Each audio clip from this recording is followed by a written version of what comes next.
Okay. अच्छा जी, देखो scene ये है फोर्स एक्सटेंशन के अंदर कि आपके पास जो है, हम चैप्टर को कह रहे हैं deformation of solid.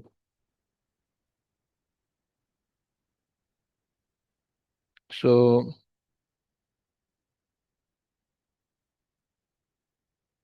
Deformation of solids. Okay. अब हमें जो है डिफॉर्मेशन के लिए कोई फोर्स चाहिए, और सॉलिड हमें देखना है कि कौन कौन से सॉलिड हैं जो कि डिफॉर्म हो सकते हैं। सही। सो उसके हमने जो है ना ग्राफ स्टडी करना है। सही है।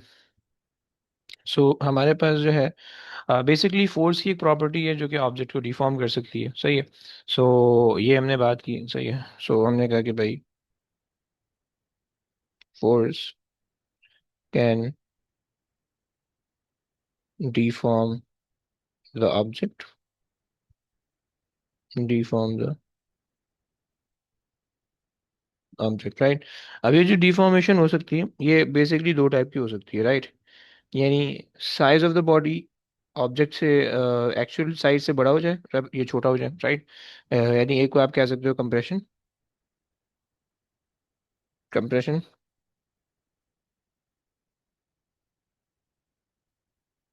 और एक को आप कह सकते हो एक्सपेंशन। सही हो गया। सो लेकिन जो है both the compression and expansion should be consider linear, right, one dimensional होनी चाहिए। सही है। अब जैसे कि ट्विस्टिंग है, सही है, ट्विस्टिंग के अंदर आपके पास जो है वो हो रही है। सही है। ट्विस्टिंग के अंदर आपके पास डिफॉर्मेशन हो रही है, बट वो लिनियर नहीं है। सही है, वो नॉन लिनियर है। सही है, टू डायमेंशनल हो रही है। सही। सो although it is in the form of, it is the part of the deformation, but हम उसको कंसिडर नहीं करने वाले हैं क्योंकि वो हमारे सिलेबस का पार्ट नहीं है। सही, हमारे सिलेबस में सिर्फ लिनियर कंप्रेशन जो है वो इंक्लूडेड है। ओके। Okay sir. अच्छा जनाब, ये हो गया। और अब दूसरी चीज़ ये है कि पहली चीज़ हमने ये देख ली कि भाई कंप्रेशन हमारे पास क्या होने वाली है। सही, तो कंप्रेशन हमने देख ली। अच्छा, कंप्रेशन एक्सपेंशन दोनों के लिए फोर्स चाहिए, वन डायमेंशनल ये होने चाहिए, ऑब्जेक्ट के ऊपर कंप्रेशन होनी चाहिए, एक्सपेंशन होनी चाहिए। सही। दूसरी चीज़ हमारे पास है सॉलिड्स। सही, कि भाई कौन से सॉलिड्स हैं जो कि डिफॉर्म हो सकते हैं, राइट। सो सॉलिड्स, राइट। सॉलिड्स में हमारे पास जो है, ऑल्दो अभी ये इसका बहुत ज़्यादा डिटेल सिलेबस में नहीं है इंक्लूड। सही है, अभी ये निकल चुका है। सही है, बट सिर्फ थोड़ा सा मैं पोर्शन बता दे रहा हूँ। सही है। और उसके जो है थोड़ा बहुत ग्राफ में बता दूंगा, and then will move on. सही, हमारे पास जो है ना जो सॉलिड होंगे ना जिनके बारे में हम बात कर रहे होंगे, वो हमारे पास होंगे ब्रिटल मटीरियल होंगे। ब्रिटल, सही है। वो हमारे पास होंगे डक्टाइल, डक्टाइल। सर इसके तो ग्राफ सही। वाले सवाल नहीं आते। वो अब नहीं आते, वो 2016 से पहले या 2019 से पहले आते थे। वो अब नहीं आने चाहिए। सही है। सिर्फ ग्राफ आता है, नॉर्मल ग्राफ आता है, लेकिन आपको ये नहीं पता होना चाहिए कि ब्रिटल क्या होता है, डक्टाइल क्या होता है। 2019 के बाद तो खत्म कर दिया उन्होंने। मैंने सही है। एमसीक्यूज में देखे थे। ग्राफ आते हैं मतलब, लेकिन तुम्हें उस ये नहीं पता होना चाहिए कि कौन से मटेरियल का है। सही है। वो वो रिलेटेड क्वांटिटीज पूछ रहे हैं। सही। सही हो गया सर। सो ब्रिटल, डक्टाइल और पॉलीमेरिक। ओके। सो ब्रिटल वो होता है कि it can break by after deforming a little. Okay. Break after showing little deformation,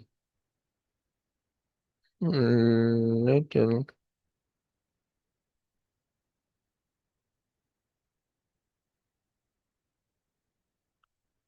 deformation. Okay. And चूंकि ब्रिटल मटेरियल, सो इसमें डिफॉर्मेशन तो कम होती है बट फोर्स बहुत ज्यादा होती है। Okay.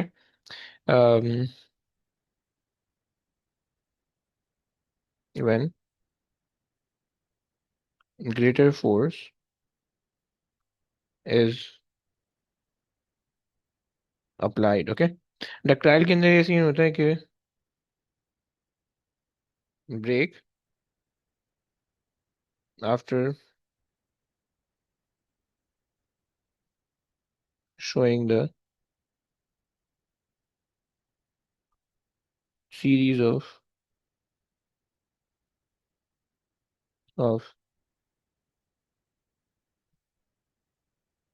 Different deformations, okay. And जो पॉलीमेरिक होता है ये हमारे पास जो है ना, ये हमारे पास कुछ बिहेव करता है, बट हम इसको बहुत ज़्यादा नहीं देखते हैं, सही। तो इसको जस्ट इग्नोर इट। सही, इसको सिर्फ ग्राफ में बनाऊंगा, बट मैं इसको इसको एक्सप्लेन नहीं कर सकता। अच्छा, अब इनको रिलेट करने के लिए हमारे पास जो है ना वो हुक्स लॉ होता है, सही है।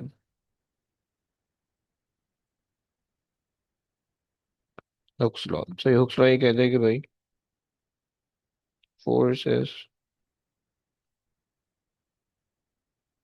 Directly proportional to the extension, okay, till the limit of proportionality, नैलिटी, सही हो गया। तो फोर्स जो है वो हमारे पास लिमिट ऑफ प्रोपोर्शनैलिटी तक जो है वो डायरेक्टली प्रोपोर्शनल होती है एक्सटेंशन से, सही। अच्छा जी, और अब हमारे पास जो है अगर आप इसको वो करो, सही है, फार्मूला लिखो। सो एफ इज इक्वल टू के एक्स बन जाएगा, राइट, के ई बन जाएगा, राइट, ये इसका फार्मूला बन जाएगा। यहाँ पे आपके पास जो है ना के जो है वो स्प्रिंग कांस्टेंट है,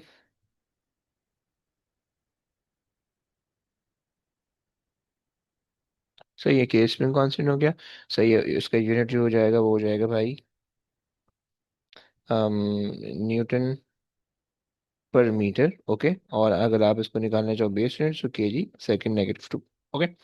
और ये मेरे पास है स्केलर क्वांटिटी, राइट। इसका ग्राफ अगर तुम प्रेडिक्ट करोगे, सो जो ग्राफ बनना चाहिए वो तुम्हारे पास ग्राफ ही बन रहा होगा।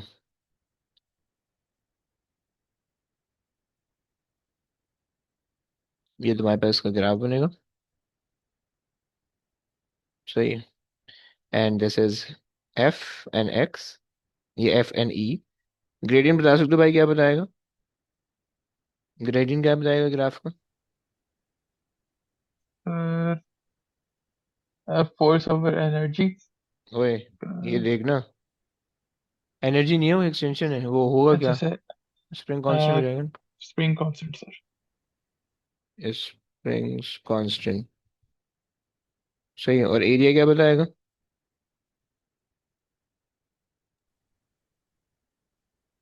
हाँ जी, ये बताएगा, मुझे नहीं पता सर। एरिया इसका बताएगा। अगर आप देखो एरिया क्या होगा, force times displacement in the direction of force, क्या होता है ये? वर्क डन,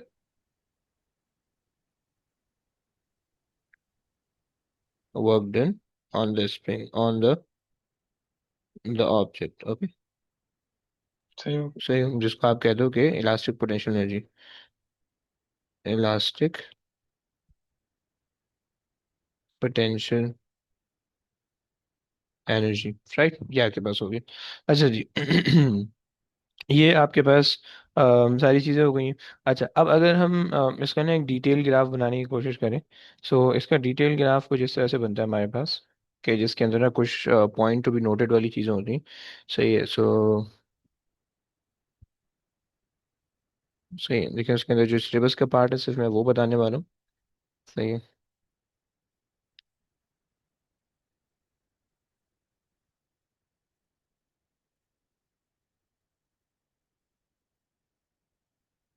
सही है, बस ये काम सही है। तो ये हमारे पास जो है ना मेनली ब्रिटल मटेरियल का, डक्टाइल मटेरियल का ये ग्राफ होता है, सही है, फोर्स और एक्सटेंशन का, सही है। अच्छा जी, ये पॉइंट होता है, इस पॉइंट को ए कह रहे थे, सही है। एंड देन इस पॉइंट को बी कह रहे थे, सही है। फिर उसके बाद जो है ना हमें कोई ज़रूरत नहीं है, फिर उसके बाद जो है ना इस पॉइंट को हम कह देते हैं सी, सही है, तीन पॉइंट। तो पहला पॉइंट जो है ना ए में आपके पास क्या होगा?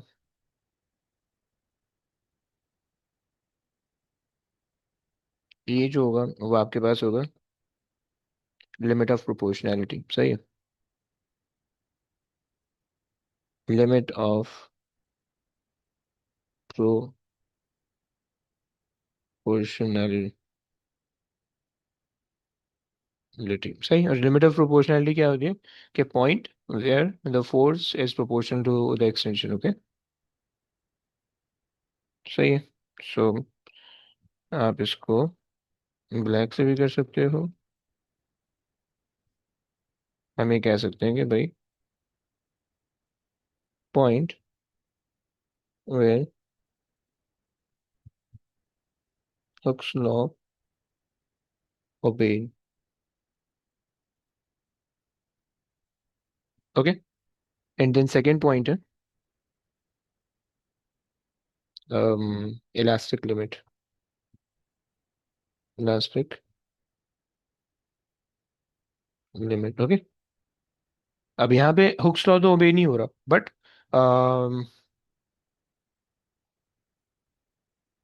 Point where the object can regain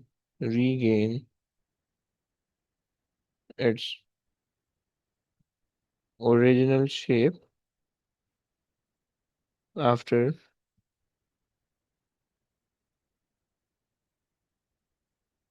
removing the load।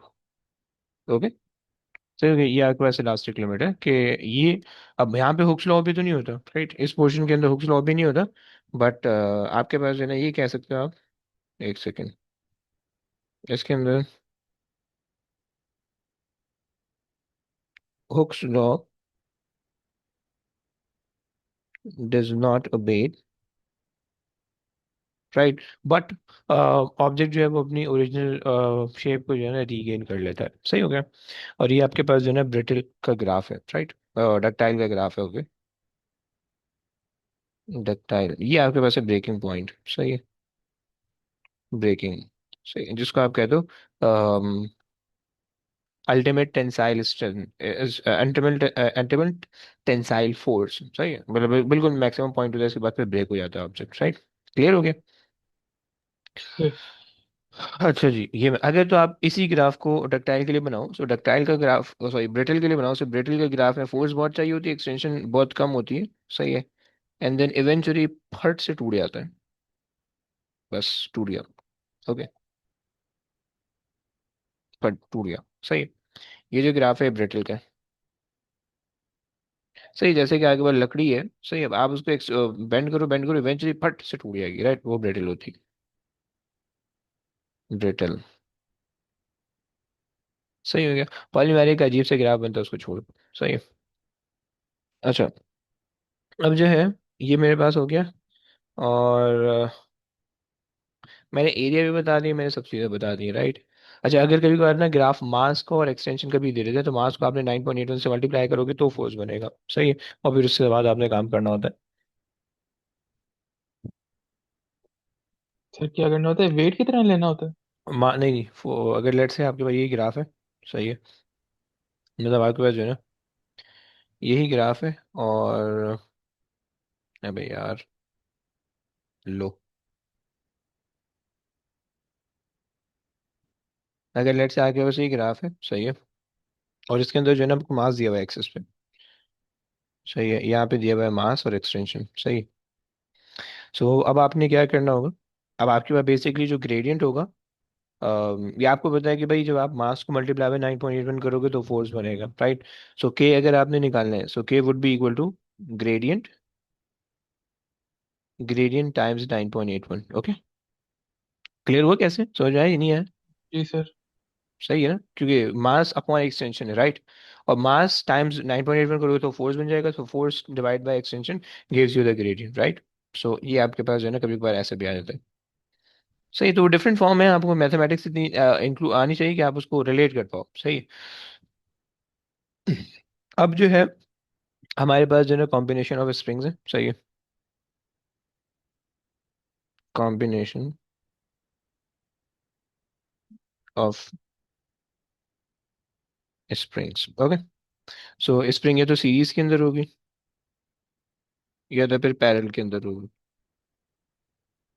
सही, आपको पता होना चाहिए कि भाई सीरीज के अंदर फोर्स remains the same, सही है, थ्रू आउट। सही। यानी थ्रू आउट द पोर्शन या थ्रू आउट द मटीरियल, जो भी आप कह रहे हो, सही। एक्सटेंशन जो होगी, total extension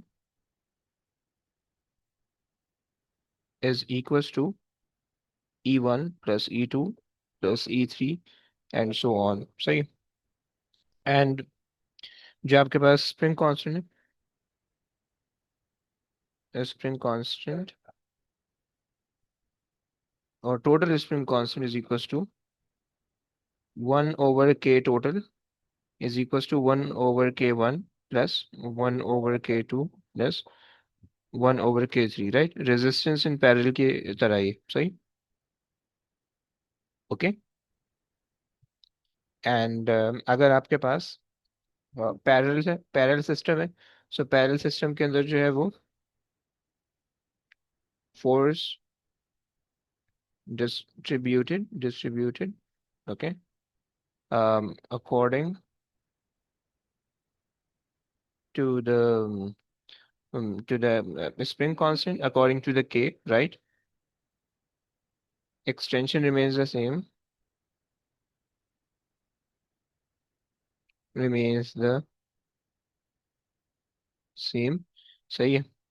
so total force अगर आप निकालोगे, सो आपको करना पड़ेगा F1 plus F2 and so on, सही है। और जो एक्सटेंशन होगी टोटल, वो आप निकालोगे K1 plus K2 plus K3, सही हो गया। क्या ये बात क्लियर है? जी सर, रेजिस्टेंस की तरह होगा ना? हाँ जी। एक रेजिस्टेंस के सीरीज की तरह है, एक रेजिस्टेंस के पैरेलल की तरह है, ओके। सही हो सही गया। हो गया। अच्छा जी, अब लेट्स से कि ये मैंने आपको दो चीज़ें बता दी, सही है। और इसके बाद जो हमारे पास चीज़ है, वो हमारे पास है यंग मॉड्यूलस, सही है। यंग मॉड्यूलस, सर एक यंग। दफा वापस स्क्रॉल करेंगे, मैं बनना। हम्म,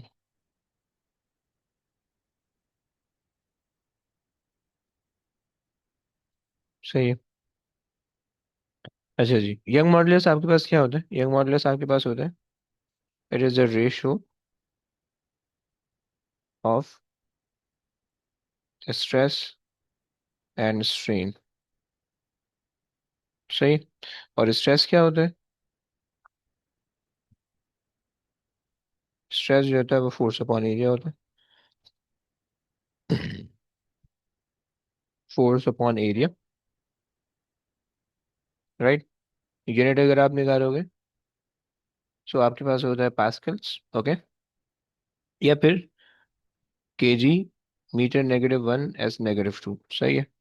और जो स्ट्रेन आपके पास होता है, और ये स्केलर वेक्टर क्वांटिटी होता है, वेक्टर प्रेशर की जगह इसको स्केलर मत बना देना, ओके। प्रेशर स्केलर होता है, वेक्टर होता है, सही है। और आपके पास जो है स्ट्रेस होता है, स्ट्रेन होता है,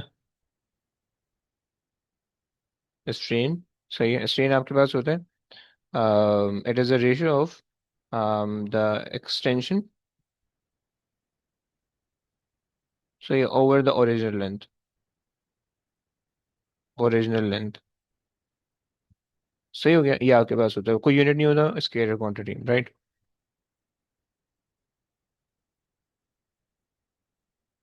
स्केलर क्वांटिटी, राइट। ये आपके पास हो गया। अब जो इसका फार्मूला बनता है, यंग मॉडल्स का अगर हम फार्मूला बनाए, तो ये मेरे पास हो जाएगा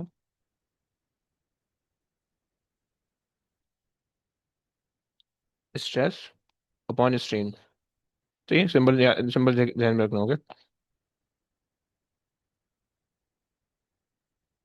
अगर आप स्ट्रेस की जगह स्ट्रेस का क्वांटिटी लिखो, फोर्स अपॉन एरिया, और एक्सटेंशन की जगह एक्सटेंशन की चीज़ें लिख दो, तो आपके पास ये फार्मूला बन के आ जाएगा, FL/AE, राइट। क्लियर हो गया? जी सर। ओके। सो बस ये चैप्टर हमारा पूरा हो गया, सही। इसके अंदर बस एक चीज़ आपको पता होनी चाहिए कि अगर आपने पैरेलल सीरीज के अंदर कोई दो मटेरियल लगाए हुए हैं तो एक्सटेंशन उनकी एडअप होने वाली है। और अगर पैरेलल के अंदर कोई दो मटेरियल लगाए हुए हैं तो उन पर फोर्स डिवाइड होने वाली है, सही। ये दो चीज़ें आपको पता होनी चाहिए अगर तो आपने। सर इसके नोट्स भेज देना। ओके। इन सीरीज आपके पास क्या होगा कि total extension will be equal to E1 plus E2 and so on, right? Or in parallel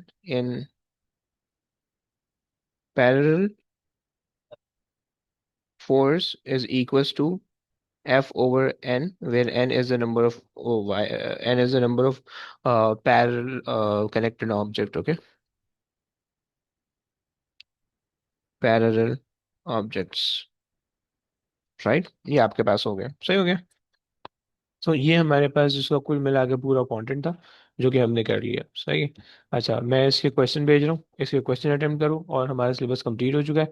अब इसके पास जो है, अब नेक्स्ट वीक से जो है वो हमारे सिर्फ दोस्त की क्लासेस होने वाली हैं, सही है। क्वेश्चंस की क्लासेस होने वाली है, सही है। सो आज ओके सर। चलिए, बस मैं अभी यहाँ पे क्लास एंड कर रहा हूँ, मैं इसके क्वेश्चन भेज रहा हूँ, सही, वीडियो भी भेज रहा हूँ, मुझे वो करके दोगे। और फिर मैंने जो है इसके अब ईयरली पास पे लेके जाना है, सही, कंप्लीटली। सही हो सही। गया। ओके। चलिए। अल्लाह हाफिज। ओके भाई, अल्लाह हाफिज, टेक केयर। ओके सर, अल्लाह हाफ़िज़। हाफिज।